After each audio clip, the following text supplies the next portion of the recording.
Good morning. It's Tuesday, March 31st.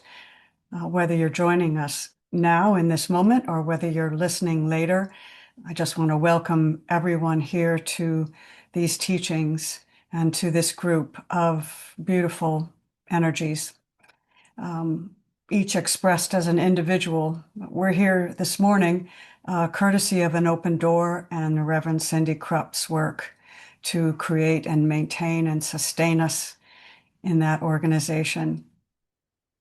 This is a time that we gather to take a look at specific lessons of A Course in Miracles through the eyes of a book that I wrote a while ago called Training Wheels.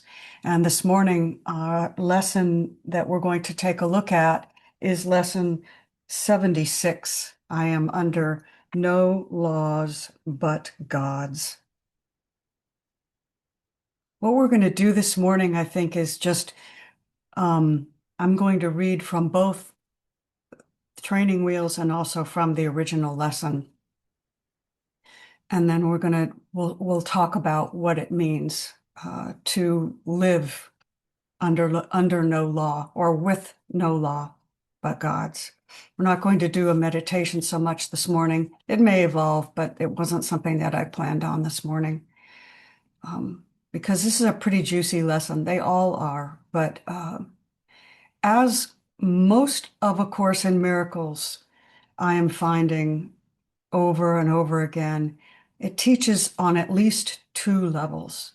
It teaches on the level of the ego, the perception of the individual that is just beginning to realize who they are in truth, what their true nature is. And then it also instructs at a higher level in which we understand we are spirit and that we are living in a world and also not living in this world. We have our feet in two camps. And this lesson is actually particularly useful in that I am under no law but God's. Because in this world, it seems there are certain laws that we have to live by, we have to abide by and recognize, or we won't survive in this world. The dream will end. So let's just sit back. I'm going to read a couple of paragraphs from Training Wheels. We can just contemplate um, what the lesson is really telling us. This is calling for us to see with new eyes, as the guides say, seeing from the upper room. Paul Selig's The Guides. It's a 180-degree change of perception. So consider the laws under which we live. We live and do not question. We believe that little plastic cards and numbers in a bank account can show us our value, can represent our value. And we believe that a faceless institution like a bank can tell us what we are worth. We believe that because you were born in a certain place in the world, you can be excluded from access to another part. I wrote this in 2019, and I had no idea that our government would be literally telling people, if you're born in this part of the world, you cannot come here. Or you will be put on a waiting list after paying for access to the immigration system, and then your paperwork will be filed in the round file, which is something that people in immigration have been saying is what's been happening. We believe that it's okay to lie if you're powerful. But if you're powerless and you get caught in a lie, you should be and you will be punished. We believe that it's wrong to commit murder. That's a law. but it's forgivable if you take the life of an enemy, because we have rules of war and rules of engagement, even if that enemy is a child. We believe that we can judge another as less than worthy, and we believe that we know what beauty is and what beauty is not.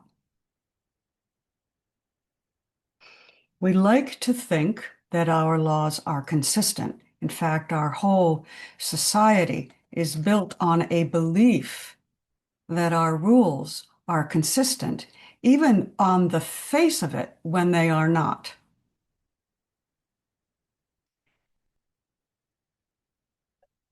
Most of our laws don't hold true in different places for different people or in different times. The laws of this world are our laws. Some are highly complex, like the laws of mathematics or the laws of physics, or even the laws of laws.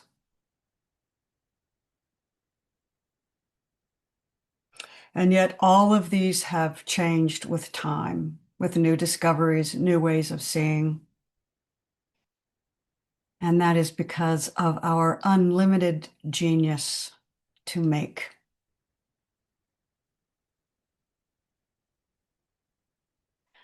But this lesson tells us that the law of all that is simple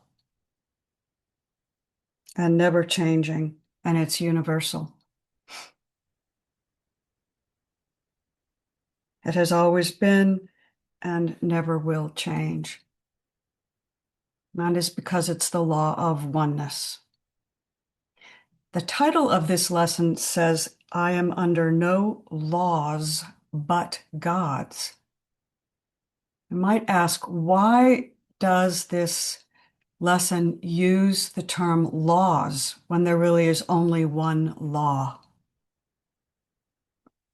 And that is because, like love, God's law of oneness is expressed in innumerable, infinite ways.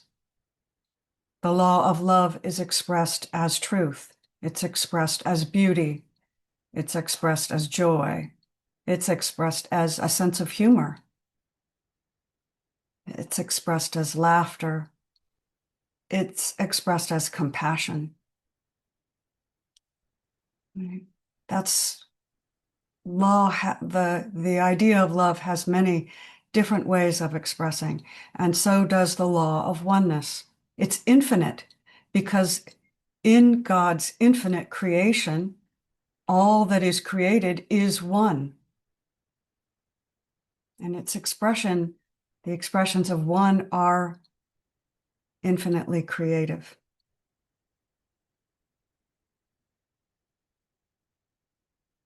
So if we read from the text takes us from the first level in which we think we're a body to a more spiritual level in which we recognize, because spirit is the only place in this dream world that we can really truly experience oneness, because it's in the body that the laws that we have made seem so important. And it says,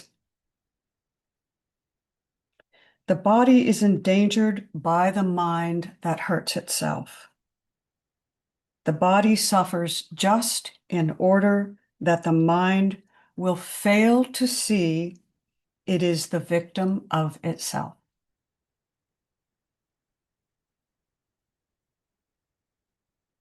It says, you really think that a small round pellet or some fluid pushed into your veins through a sharpened needle will ward off disease and death.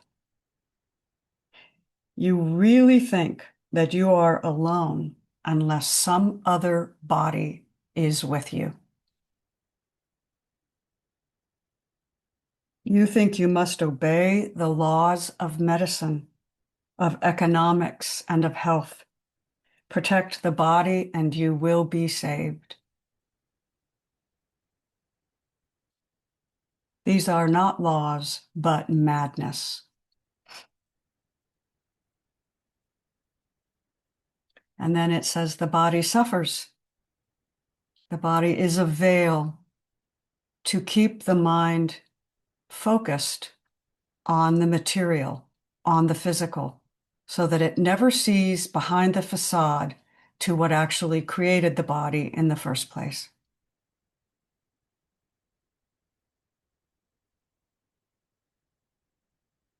There are no laws but God's, and this has to be repeated over and over and over until you realize it applies to everything that you have made in opposition to God's will.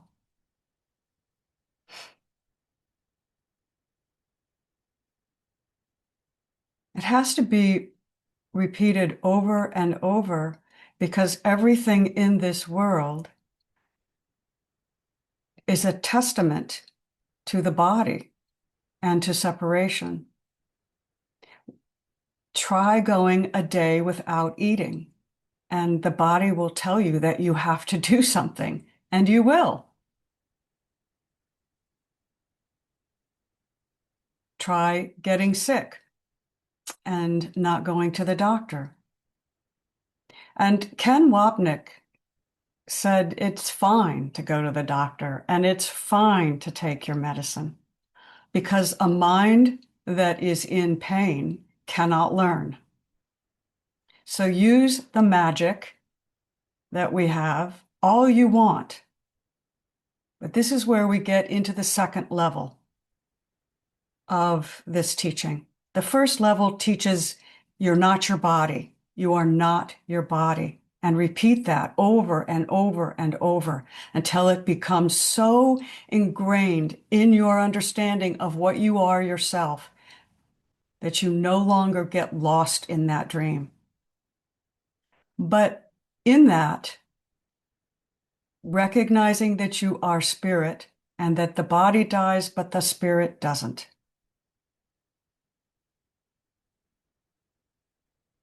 So it's okay once we reach that level of recognition to take care of the dream body. It's all right. Do it. There's no guilt in doing that. But when we move to the second level, to the upper room, and we see and experience that we are not the body, that we are spirit, and that everyone else is also spirit, that's when we start to change. And so this lesson, I am under no laws but God's, means that every other seemingly separate person you see is also under no law but God's. And so this lesson applies to you as the separate self, but it also applies to your sister, your brother. It applies to the stone and the tree, to the clouds.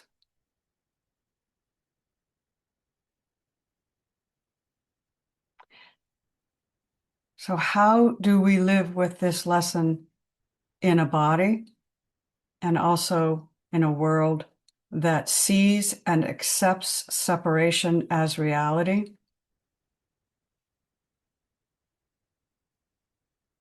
When we also know that we are not the body and that there is only one law, and that law is unity and oneness.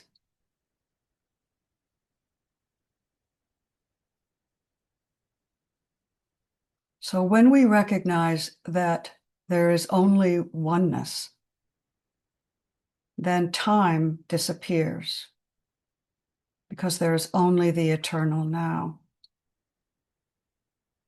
And as we live under the law of the eternal now,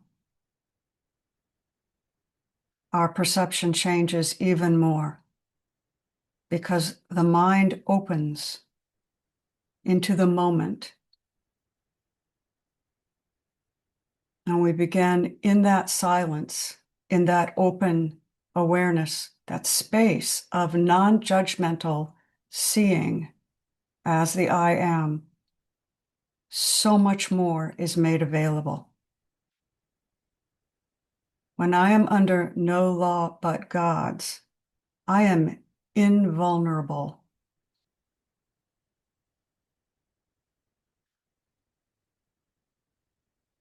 And in my invulnerability, the fear, the veil of fear disappears, and what is behind it becomes available to me.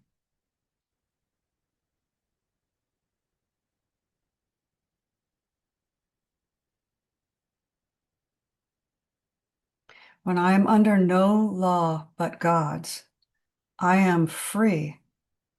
I am free from the madness of the laws that we have made for this dream. Okay? And people have been forced to leave their body because they have seen that truth and stuck to it. And how grateful it is really for all of us to be able to live in this dream and to say this without fear. Because to even be able to say, I am under no law but God's, without fear, is such a gift. And it allows us even more freedom.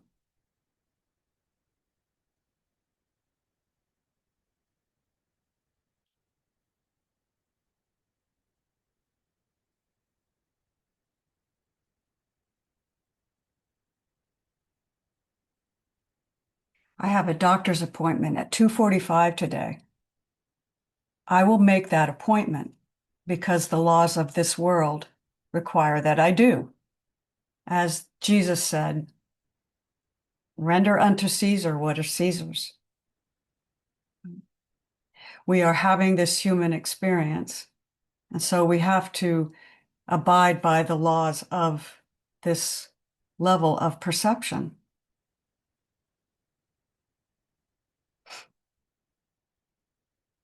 But at the same time, more of us and more of us and more of us recognize that there's only one law and are willing and able to live under the law of oneness. And that even that is not particularly correct. I am with the law of oneness. I am in the law of oneness. And as we live together in the law of oneness, the laws of this world will change. They will expand.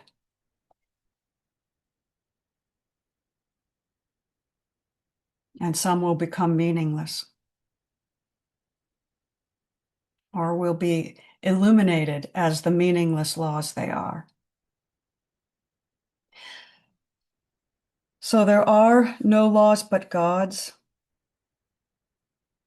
Dismiss all foolish, magical thinking today and hold your mind in silent readiness to hear the voice that speaks the truth for you, to you, in you, as you. You will be listening to the one who says, there is no loss under the laws of God. Payment is neither given or received. Exchange cannot be made, and there are no substitutes.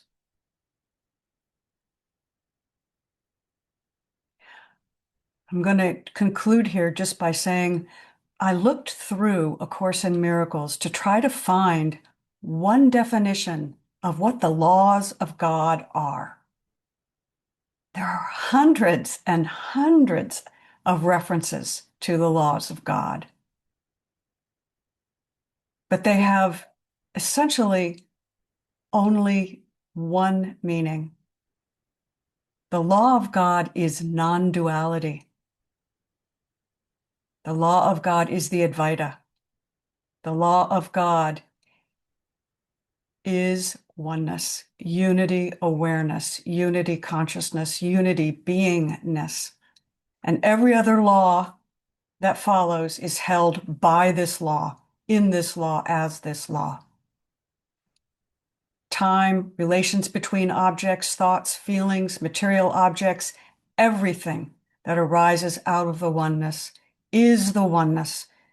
And that is basically what A Course in Miracles tells us is the law of God.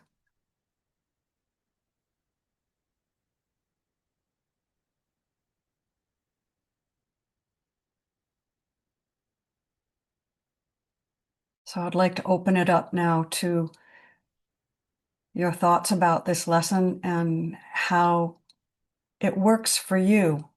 How have you lived this lesson?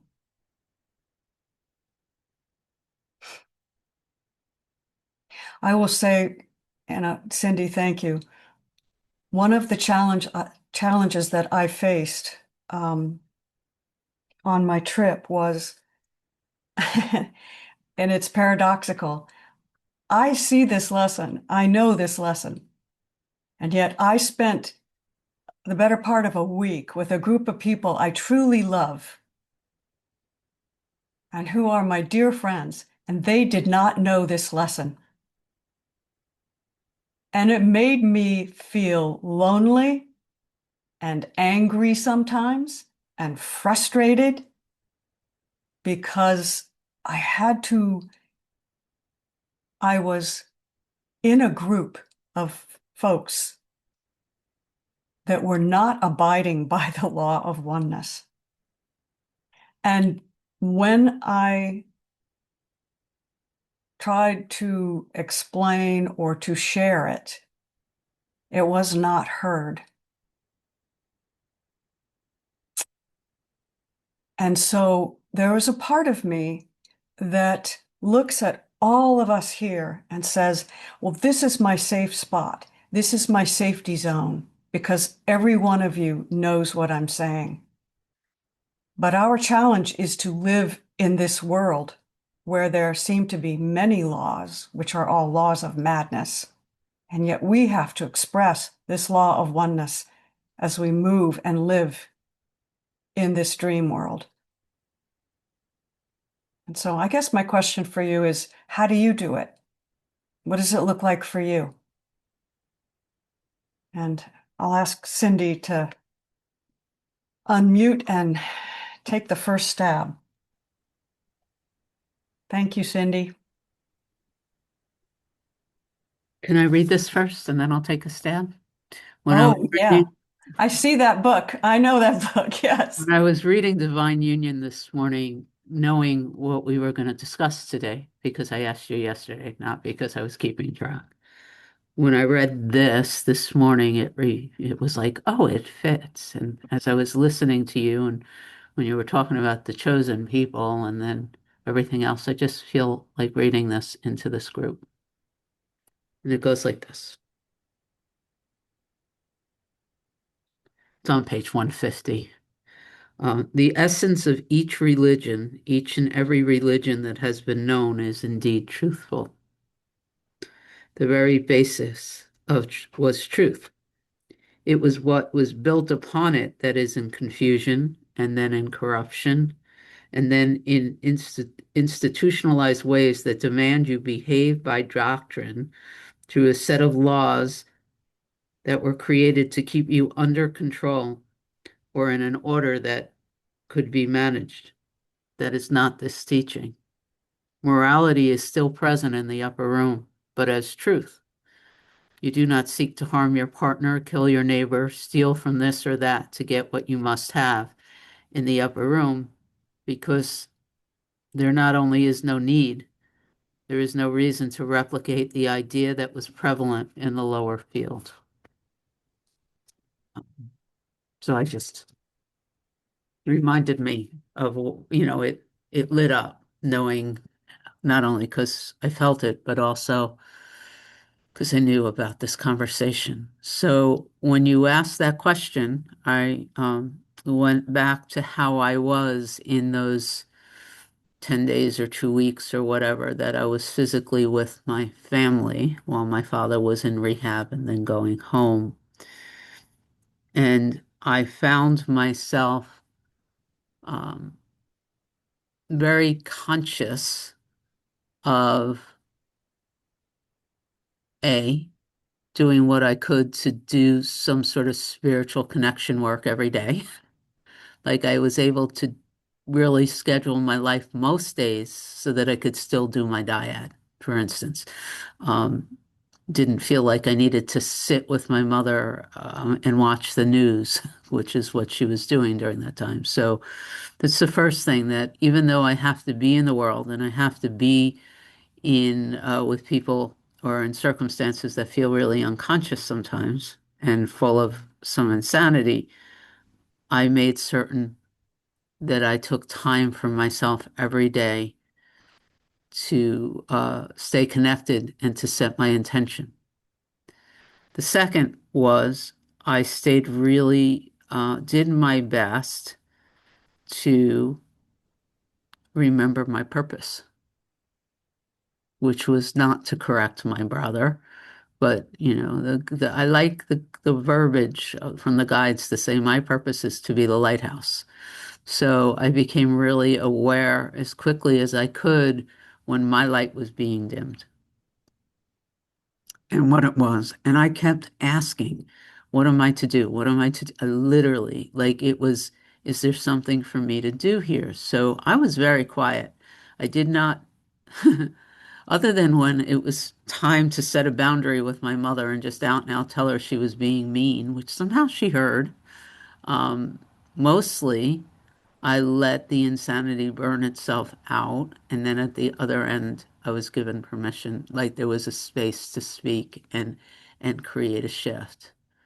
But it felt exhausting, and it required a continuous renewal. So that's really key for me. It would have been easy enough to forget that part.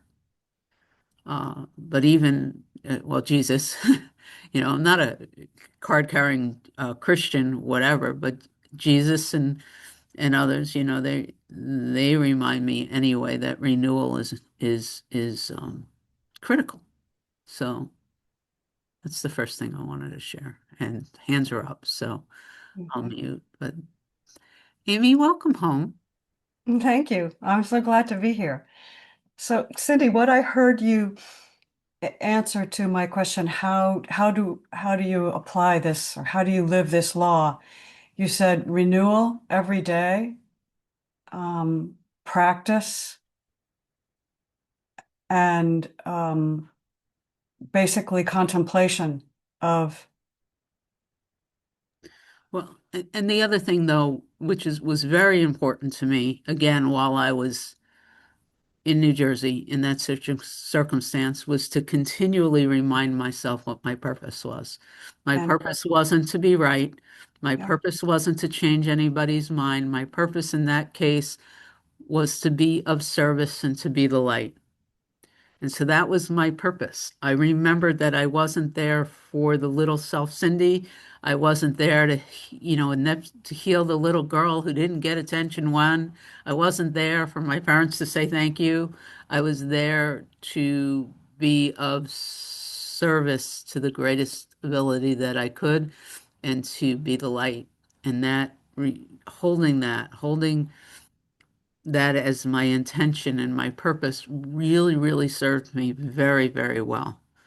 Uh, thank you. yeah. Okay, thank you.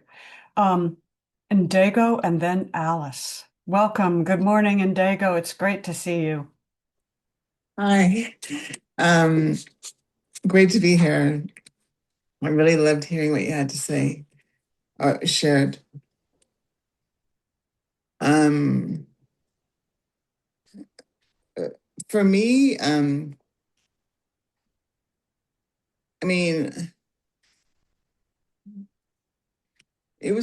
for me, it was so breathtaking to have the brain injury and then to have God just love me and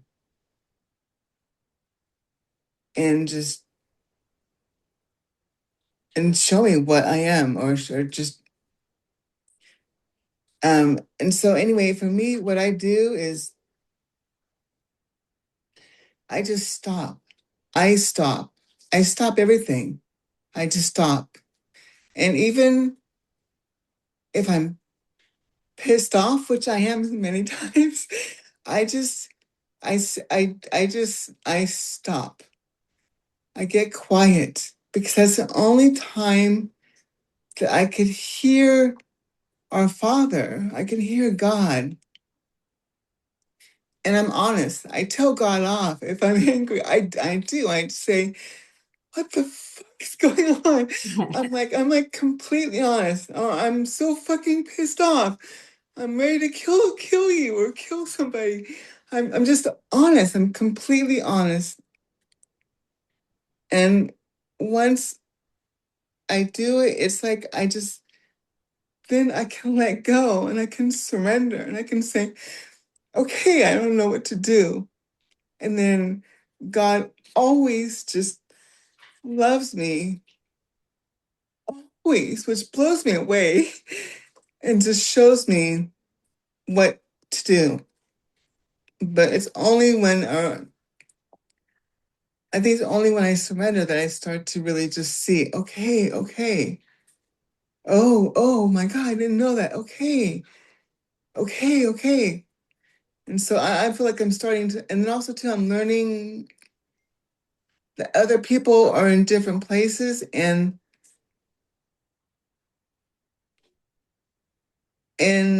let them be there. I don't need to do anything. I don't need to do anything. I can love them and send them love. Wherever they're at is perfect. I don't know. I don't know. So yeah. Thank you. Thank you. Yeah. Thank you, Indigo. Just stop. So what I heard you say, the way you practice the law of oneness is to just stop, connect with the oneness that you know you are, and then listen. Just listen. Listen for the voice, which you call the Father, which is great, which is actually your own self, right? Your own self. It doesn't matter what we call it. It's your own true self. Right? Thank you, Indigo. Alice, good morning. Hi, everyone. Good morning. Um, Welcome back. Thank you. When you asked the question about um how do you do it, what do you do? And um what came to mind, I have one of my teacher, his he was a devotee of Joseph Raoul and had that whole setup. And he's a wonderful guy. One time I realized his business was called Both Worlds. Um, and that was just kind of a bottom line for me, was like, that's what is to be done, is to operate in both worlds. And then it seemed much of a push pull or a fight for me, like, well, I'm over here in the world doing it, you know attaching to, like you said, like it said, banks and institutions and other people. um and that, so somehow, for me, it's always like a tagline, or give me a t-shirt that says both worlds. And which seems to be the truth for me, that um I think, not try, because I think I was separating, like, now this is my spiritual life and this is my daily life, and I had different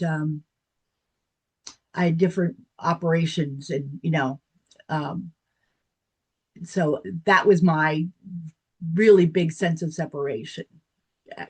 And then, as more, you know pondering oneness and what does that mean, and the unity of all things, and the divine within everything. And then it was just like, how what comes to mind is, like, when I feel like I'm tangled up in a fuss with something or someone, it's to just let it, like, to let it go. I can just say, let me be love here.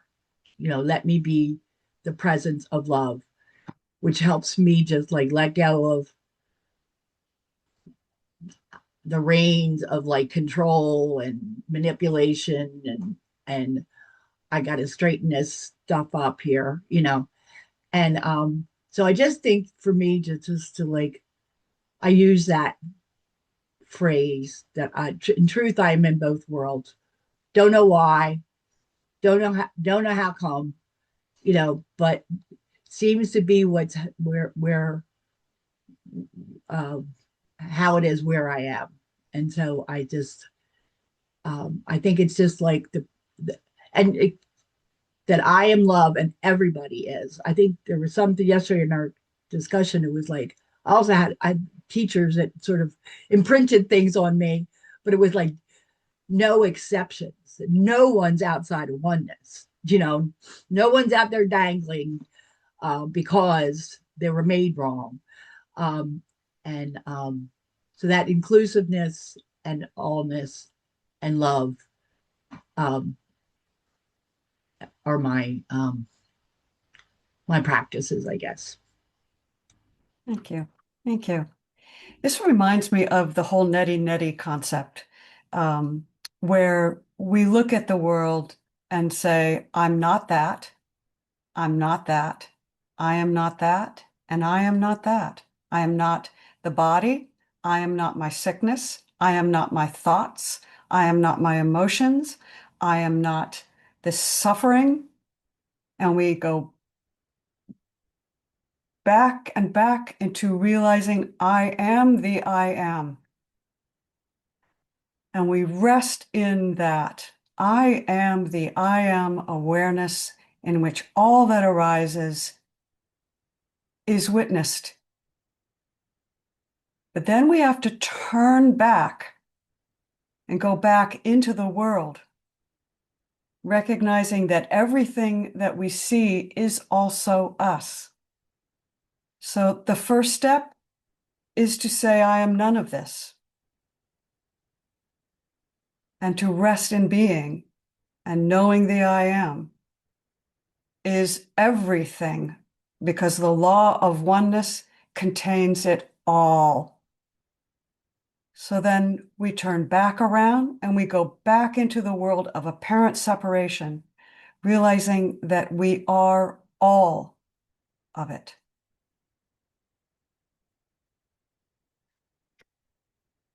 And A Course in Miracles, in some ways, would have us, and I'm going to finish this, and then Sandra, and then John. Some of us get stuck in just, I am not the body. I am not the body. I am spirit. And we stay there in the first part of that path, resting as the I am. But we don't go back out and experience ourself in all the things that arise within our purview. Experience ourself as all of that. Sandra, and then John, and then May. Good morning, Sandra. Hello. Hello, sweet friend. It's so nice to see you and mostly to hear you. That was so beautiful that I almost don't want to say anything. What I was thinking of as you were speaking was I am in the world, but not of the world. And that's from the Bible. And when you ask the question, how do I operate in the world knowing I'm under no laws but God's?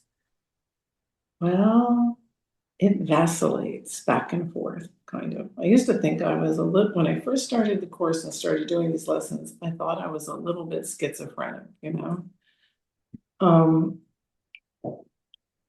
But what seems to be the most, I was going to say the word effective, but it's really the most beautiful way of being is it's all about perspective and perception. So it's like I'm a visitor to the world. When I think of like even with my family, sometimes I'm a visitor in their interactions. And as a visitor, I'm under the laws of, like if I go to Italy, I have to obey their laws. But as a visitor, I appreciate I'm visiting for me, as Indigo tells us, I'm visiting for the opportunity to have the experiences of the world. And therefore, when I'm doing that, I'm not experiencing it as a challenge, but I'm experiencing it as a gift. So you were there with your friends, and they gave you this wonderful gift that you're now sharing with us about how it was and how to bring the beauty of who we are. We are these magnificent beings beyond comprehension, really, but so beautiful, so full of light and love. And not only do we visit with the world, but we get to bring that into the world as a visitor. And not so much by trying to tell them about it, but to just be it. And then every once in a while, somebody says, I want what you have. What is that? And then maybe words come. So the perspective is one of even the physical challenges, which I've been going through, not so much the other people challenges, are a gift. And they're a gift because I get to transcend them. I get to experience them and transcend them. I still take, right now my nose is running. I still take the allergy pills. I'm in the world. I'm in the, but that perspective of not that I'm better than them or anyone in this world. No, it's not that at all. It's that I am invited and it's an honor to be here. And the holiness of it is so pervasive that the challenge of it diminishes. That's a great way to put it. That's a great way to I put it. just saw you with your friends when you were talking about it, and I thought, what a wonderful gift. And yeah, sometimes the gift looks smelly and it doesn't, but there's that old joke about there's a pony in here somewhere. There's always a gift in there, even when it's hard. So thanks for letting us be here with you and share our thoughts on it. I'm so truly grateful. I feel such gratitude being here with all of you. Absolutely. Thank you so much. Thank you, Sandra.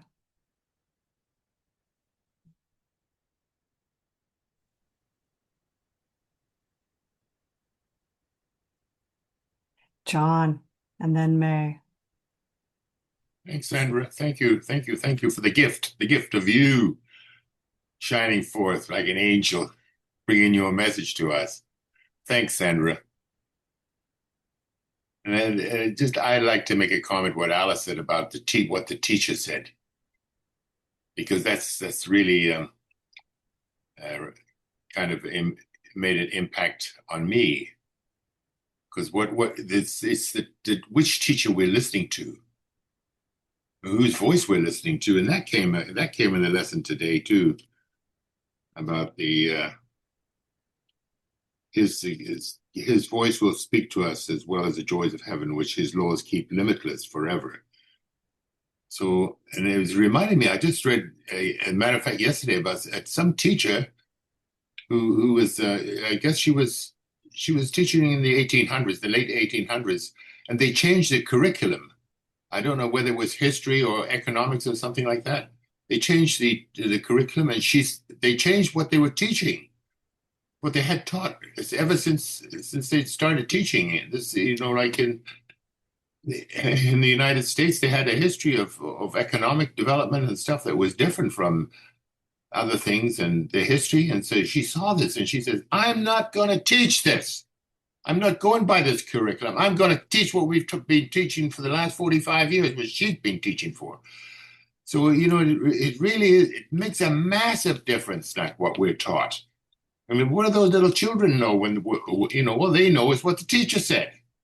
So it takes responsibility for us to, as learners and teachers, what the heck we are teaching. So that kind of brings me to what something I said yesterday, Amy, which is played on my mind a lot because it's it's just a question. I think I asked it of Cindy, but it's really asking me, and it's ask fear, the voice of fear. Like, what are you protecting me from right now? And so that's been percolating in the back of my mind. And the answer came to me today in very crystal clear terms. I'm protecting you from the knowledge of oneness. Ooh. Ooh. I don't want to be told about oneness. No. I've got all these gigs going for you. I got all the reasons telling you who's wrong and who's worked you over and everything, and what a victim you are. I'm never going back to the story that what we learned today. There's no laws but God's. Oh, certainly not. So it's all this is, Amy, for me, it's piece by piece, inch by inch, row by row. We're going to make that garden grow, and my garden is blooming in spades today. I've actually got all my seeds. Oh my goodness, look at my beans. They're 6 inches tall. They're growing on my on my windowsill here. All my plants that I made seed rolls this year, and it's just a growing process here today. And I'm so happy to be here and share with this with all the people and be here with all the people, because I know one thing, and I'll tell it from my my natural laws book. It does say, it spells it out here. The human body is but a literal transcript of the mind. Physical inharmonies can be rectified through mental and spiritual lawfulness. But because the process is complex and gradual, the correspondence is not superficially apparent. Every living thing grows into the likeness of its environment. We can invoke the true or the false and surround ourselves with it as if by magic. Through obedience to law, we are creators and can build subjective worlds. Ere long, the objective sphere takes on those qualities. A study of health is vastly more profitable than a study of disease, because every mental delineation presses towards outward structural expression. Through understanding and applying the natural laws that govern the body, mind, and soul, we may consciously and voluntarily cooperate with the divine in our own evolutionary process. That's the last paragraph there. But basically, the story is, this is the environment for growth. Being in this group today, being with these people, listening to these ideas. Man, thank you so much for letting me share my expression with you today. I love you. Thank you very much. I would just add one thing and this touches on what Sandra said as well, and is that the Holy Spirit must work through you to teach you that it is in you. The Holy Spirit must work through you to teach you that it is in you. That is a law of oneness. So holiness, which is what we are, is expressed through itself. The oneness that we are is expressed through the oneness that we are. And that is the law of love and the law of oneness. So we are all seemingly separate, having these seemingly separate experiences as a way to enjoy ourself, our one self.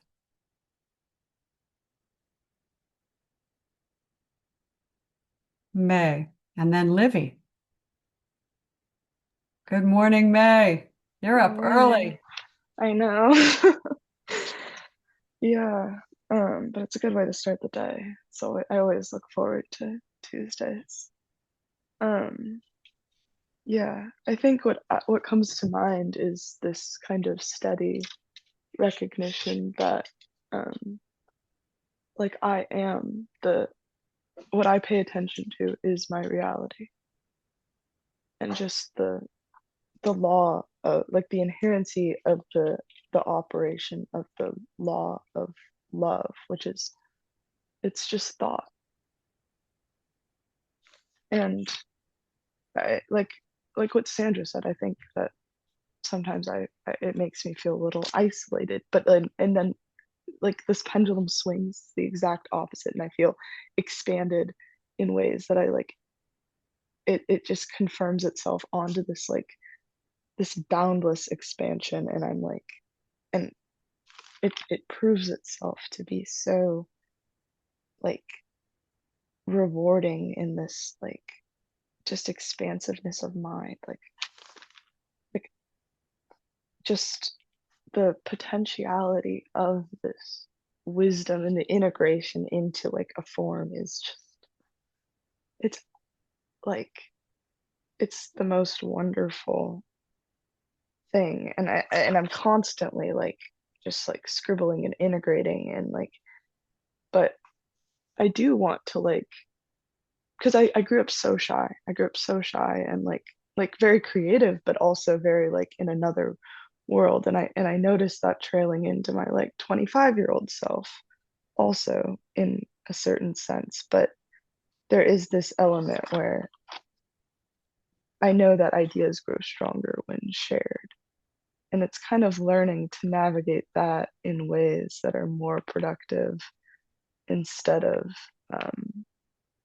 like instead of inhibiting progress. But it is just this like steady recognition and remembrance that like we are all just like any facet of awareness is completely accessible at any time.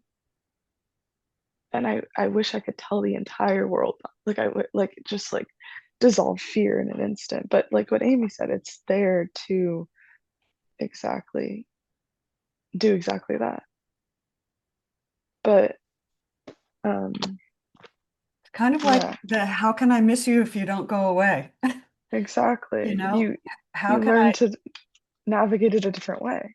yeah, how can I find myself and know myself if I don't lose myself? How Yeah. can I re-know myself if I don't lose myself? And there's another thing that I just want to say. It says there's a quote in chapter 9 that says, "You can no more pray for yourself alone than you can find joy for yourself alone." And may some of what you're saying really, really echoes that. Like you can't pray for yourself alone, just as you can't find joy for yourself alone. You're always in communication. Yeah, communication is constant.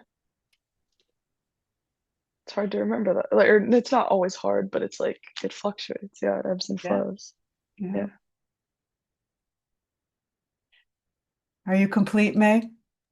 Yeah, thank you. Thank you so much. Livy, you're up next. Good morning, everybody. And oh, so you're yeah, let me turn my video off again. Okay, drive carefully. Yes. Thank you. And thank you so much for all the shares. You know, through this, going through the transition process with my friend, I'm learning to appreciate my human,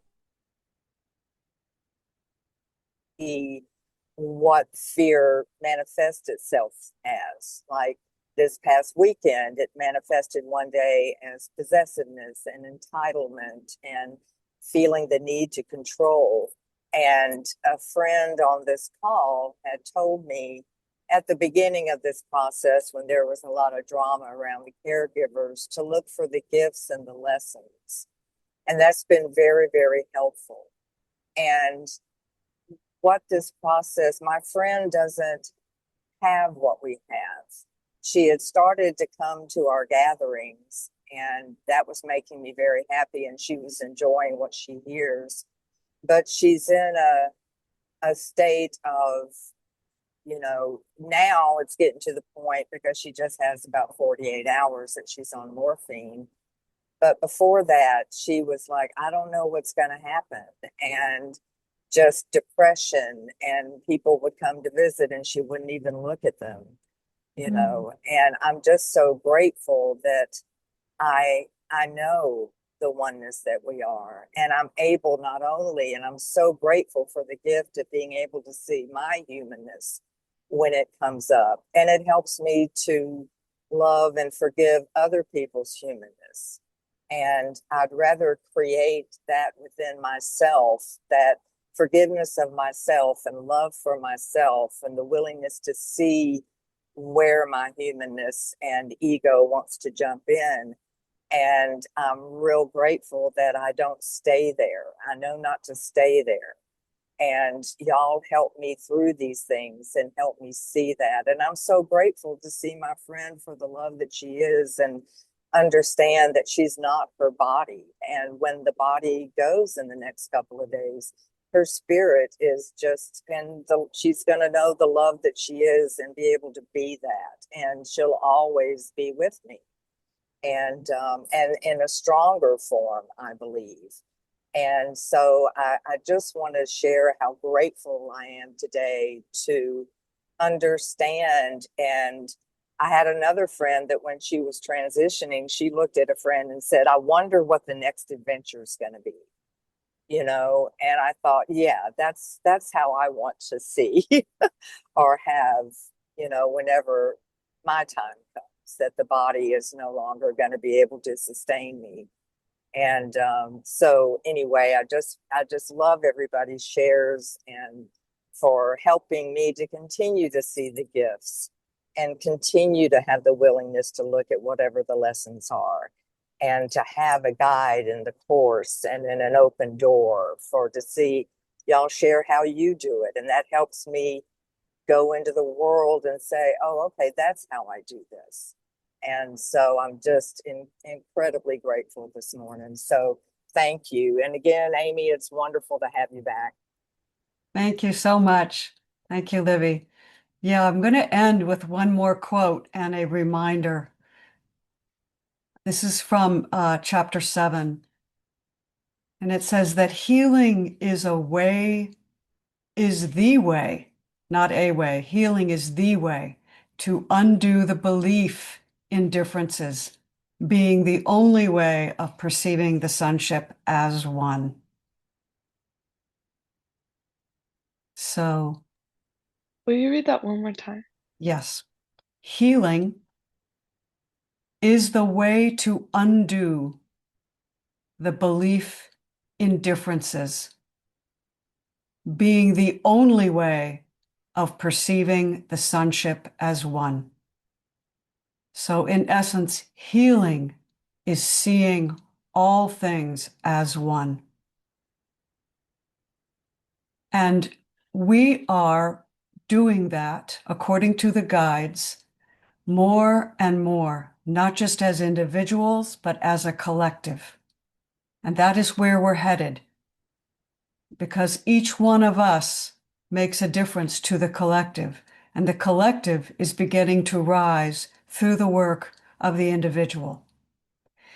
And so I want to remind us that on Friday, we will begin to read Divine Union.